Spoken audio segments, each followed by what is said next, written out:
স্নান করে নিয়েছি, মানে সারাদিনের আধা কাজই শেষ হয়ে গিয়েছে। সবথেকে বড় কাজ হলো স্নান করা। স্নান করা হয়ে গেলে মনে হয় শরীরটাই হালকা হয়ে যায়, ঘরের সমস্ত কাজ হয়ে যায়। তো এমনটা কার কার মনে হয় যে স্নানটা অনেক বড় কাজ, এই কাজটা হয়ে গেলে সারা দিনটার জন্য ফ্রি হয়ে যায়। আমি জুন দিনে সকালে উঠেই প্রথমে স্নান করে নিই, সেদিন কিন্তু মনে হয় যে সারাটা দিন আমার বেকার, কোনো কাজে নেই। তো দেখো স্নান করা হয়ে গিয়েছে। এখন হচ্ছে অনেক দিন থেকে ক্রিমই লাগাই না, বৃষ্টির মৌসুম, এদিকে ওদিকে যাওয়া হয় না, ঘর থেকে বের হয় না, তার মধ্যে ক্রিম লাগানোরও ইচ্ছা হয় না।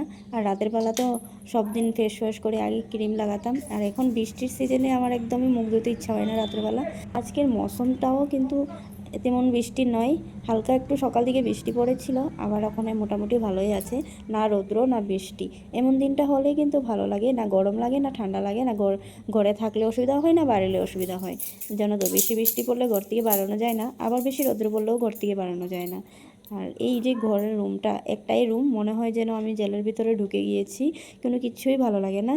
তো চলো আমি স্নান করে রেডি হয়ে গিয়েছি। তো ঠাকুর দেব কি প্রদীপ আর ধূপকাঠি জ্বালাবো ঠাকুরের আসনে। ঠাকুরের আসনে ধূপকাঠি জ্বালালে মনে হয় যে হ্যাঁ, দিনের শুরুটা ঠাকুর আসন থেকেই শুরু হোক। তো প্রথমে জল নিয়ে দুয়ারে জল ছিটা দিয়ে দিয়েছি।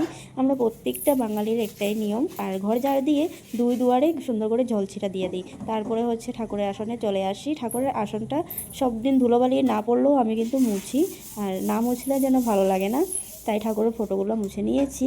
আর ধূপকাঠি প্রদীপ জ্বলিয়ে ঠাকুরের এখানে নমস্কার করেছি, ব্যাস এতটুকুই আমার। তারপর দুয়ারের সামনে এসে একটুখানি দেখিয়ে দিলাম, ধূপকাঠিটা চারোদিকে দেখালে একটু সুগন্ধ ছড়াই, ভালোই লাগে।